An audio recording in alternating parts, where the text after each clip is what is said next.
जिसाय अध्याय 10 ଯେଉଁମାନେ ଅଧର୍ମ ବ୍ୟବସ୍ଥା ସ୍ଥାପନ କରନ୍ତି ଓ ଯେଉଁ ଲେଖକମାନେ ଉପଦ୍ରବର କଥା ଲେଖନ୍ତି ସେମାନେ ସନ୍ତାପର ପାତ୍ର।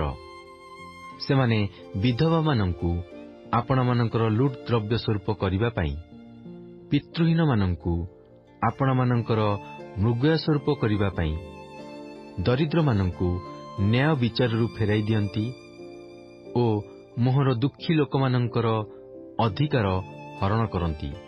ଏଣୁ ପ୍ରତିଫଳ ଦେବାର ଦିନରେ ଓ ଦୂରରୁ ଆସନ୍ତା ବିନାଶ ସମୟରେ ତୁମ୍ଭେମାନେ କ'ଣ କରିବ?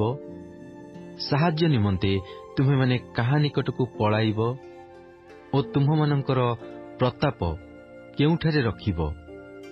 ସେମାନେ କେବଳ ବନ୍ଦୀ ଲୋକମାନଙ୍କର ପଦ ତଳେ ନତ ହେବେ ଓ ହତ ଲୋକମାନଙ୍କର ତଳେ ପଡ଼ିବେ। ଏସବୁ ହେଲେ ହେଁ ତାହାଙ୍କର କ୍ରୋଧ ନିବୃତ୍ତ ହୁଏ ନାହିଁ, ମାତ୍ର ତାହାଙ୍କର ହସ୍ତ ପୂର୍ବ ପରି ବିସ୍ତାରିତ ହୋଇ ରହିଅଛି। ହାୟ ଅସୁର, ସେ ଆମ୍ଭର କ୍ରୋଧରୂପ ଦଣ୍ଡ, ତାହାର ହସ୍ତରେ ଆମ୍ଭର କୋପରୂପ ଯଷ୍ଟି ଅଛି। ଆମ୍ଭେ ତାହାକୁ ଲୁଟିତ ଦ୍ରବ୍ୟ ଓ ମୃଗୟା ନେଇ ଯିବା ନିମନ୍ତେ ଓ ଲୋକମାନଙ୍କୁ ବାଟର କାଦୁଅ ତୁଲ୍ୟ ଦଳିତ କରିବା ନିମନ୍ତେ ଧର୍ମହୀନ ଗୋଷ୍ଠୀର ଓ ଆମ୍ଭ କ୍ରୋଧପାତ୍ର ଲୋକମାନଙ୍କ ବିରୁଦ୍ଧରେ ଆଜ୍ଞା ଦେବା। ତଥାପି ତାହାର ଅଭିପ୍ରାୟ ସେପରି ନୁହେଁ, କିଅବା ତାହାର ହୃଦୟ ସେପରି ଭାବେ ନାହିଁ। ମାତ୍ର ବିନାଶ କରିବାକୁ ଓ ଅନେକ ଗୋଷ୍ଠୀଙ୍କୁ ଉଚ୍ଛିନ୍ନ କରିବାକୁ ତାହାର ହୃଦୟରେ ଅଛି। କାରଣ ସେ କହେ, ଆମ୍ଭର ଅଧିପତିଗଣ ସମସ୍ତେ କି ରାଜା ନୁହନ୍ତି? କର୍ଣ୍ଣ କି କର୍କମିଶ୍ର ତୁଲ୍ୟ ନୁହେଁ? ହମାତ କି ଅର୍ପଦ୍ର ତୁଲ୍ୟ ନୁହେଁ? ସମରିଆ କି ଦମେଶକ ତୁଲ୍ୟ ନୁହେଁ? ଯେଉଁ ପ୍ରତିମାଗଣର ରାଜ୍ୟ ସକଳର ଖୋଦିତ ମୂର୍ତ୍ତି ସମୂହ ଜେରୁସାଲେମର ଓ ସମରିଆର ମୂର୍ତ୍ତିଗଣ ଅପେକ୍ଷା ଶ୍ରେଷ୍ଠ, ସେସବୁ ରାଜ୍ୟ ଆମ୍ଭର ହସ୍ତଗତ ହୋଇଅଛି। ଆମ୍ଭେ ସମରିଆ ଓ ତାହାର ପ୍ରତିମାଗଣ ପ୍ରତି ଯେପରି କରିଅଛୁ, ଜେରୁସାଲେମ ଓ ତାହାର ପ୍ରତିମାଗଣ ପ୍ରତି କ'ଣ ସେପରି କରିବା ନାହିଁ? ଏହେତୁ ଏପରି ଘଟିବ ଯେ ପ୍ରଭୁ ସିଓନ ପର୍ବତରେ ଓ ଜେରୁସାଲେମରେ ଆପଣାର ସମସ୍ତ କାର୍ଯ୍ୟ ସାଧନ କଲା ଉତ୍ତାରେ ଆମ୍ଭେ ଅସୁର ରାଜାର ଅହଙ୍କାରମୟ ଚିତ୍ତରୂପ ଫଳର ଓ ତାହାର ଉଚ୍ଚ ଦୃଷ୍ଟିରୂପ ଆଡ଼ମ୍ବରର ପ୍ରତିଫଳ ଦେବା। କାରଣ ସେ କହିଅଛି, ମୁଁ ବୁଦ୍ଧିମାନ ହେବାରୁ ଆପଣା ହସ୍ତର ବଳ ଓ ଆପଣା ଜ୍ଞାନ ଦ୍ୱାରା ଏହା କରିଅଛି। ପୁଣି ମୁଁ ନାନା ଗୋଷ୍ଠୀର ସୀମା ଦୂର କରିଅଛି ଓ ସେମାନଙ୍କର ସଞ୍ଚିତ ଧନ ହରଣ କରିଅଛି। ଆଉ ମୁଁ ବିକ୍ରମଶାଳୀ ଲୋକତୁଲ୍ୟ ସିଂହାସନୋପବିଷ୍ଟ ଲୋକମାନଙ୍କୁ ତଳକୁ ଓହ୍ଲାଇ ଆଣିଅଛି। ପୁଣି ମୋହର ହସ୍ତ ନାନା ଗୋଷ୍ଠୀର ଧନ ପକ୍ଷୀର ବସାତୁଲ୍ୟ ପ୍ରାପ୍ତ ହୋଇଅଛି। ଓ କେହି ଯେପରି ତ୍ୟକ୍ତ ଡିମ୍ବ ସଂଗ୍ରହ କରେ, ସେପରି ମୁଁ ସମୁଦାୟ ପୃଥିବୀକି ସଂଗ୍ରହ କରିଅଛି।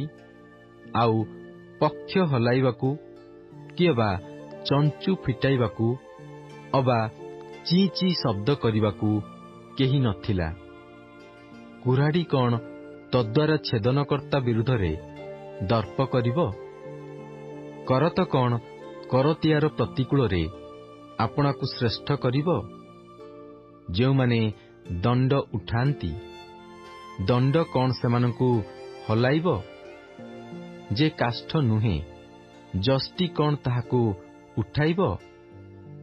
ଏହେତୁ ପ୍ରଭୁ ସୈନ୍ୟାଧିପତି ସଦାପ୍ରଭୁ ତାହାର ସ୍ଥୂଳକାୟ ଲୋକମାନଙ୍କ ମଧ୍ୟରେ କ୍ଷୀଣତା ପଠାଇବେ ଓ ତାହାର ପ୍ରତାପର ତଳେ ଅଗ୍ନିଦାହ ତୁଲ୍ୟ ଦାହ ହେବ।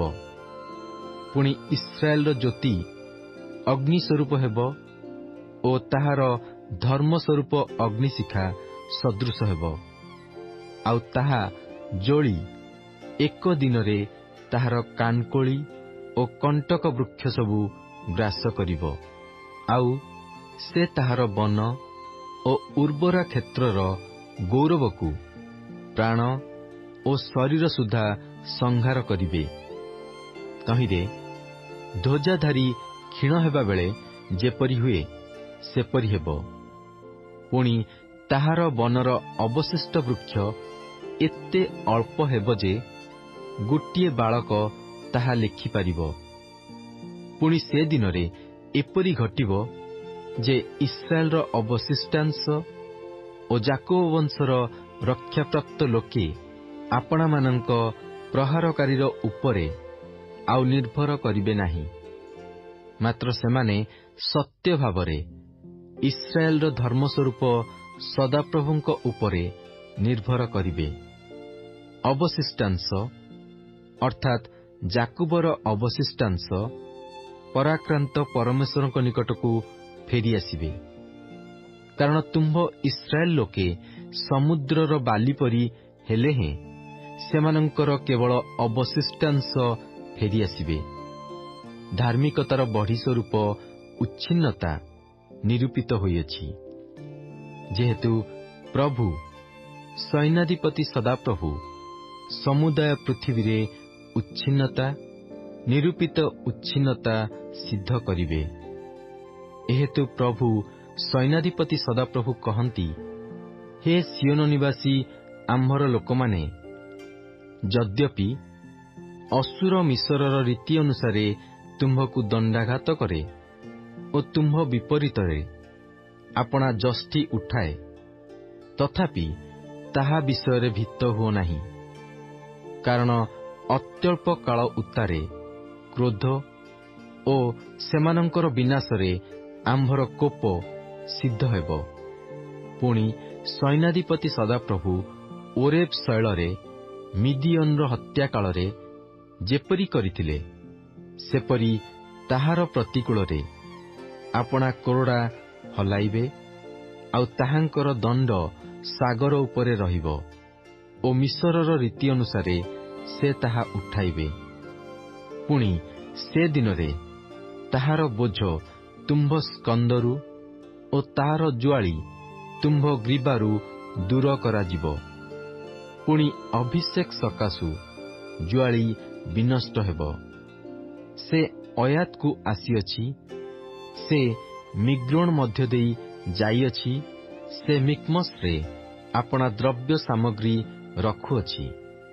ସେମାନେ ଘାଟି ପାର ହୋଇ ଯାଇଅଛନ୍ତି, ସେମାନେ ଗେବାରେ ବସା କରିଅଛନ୍ତି। ରାମା କମ୍ପୁଅଛି, ସାଉଲର ଗିବିଆ ପଳାୟନ କରିଅଛି। ଆଗ ଗଲିମର କନ୍ୟା, ତୁମ୍ଭେ ଆପଣା ରବରେ ଉଚ୍ଚ ଶବ୍ଦ କର। ହେ ଲଇସ୍, କର୍ଣ୍ଣପାତ କର। ଆଃ, ଦୁଃଖିନୀ ଅନାଥୋତ, ମଦମେନା ପଳାତକ ହୋଇଅଛି। ଗେବି ନିବାସୀମାନେ ପଳାଇବା ପାଇଁ ଏକତ୍ର ହେଉଅଛନ୍ତି। ସେ ଆଜି ନୋବରେ ରହିବ।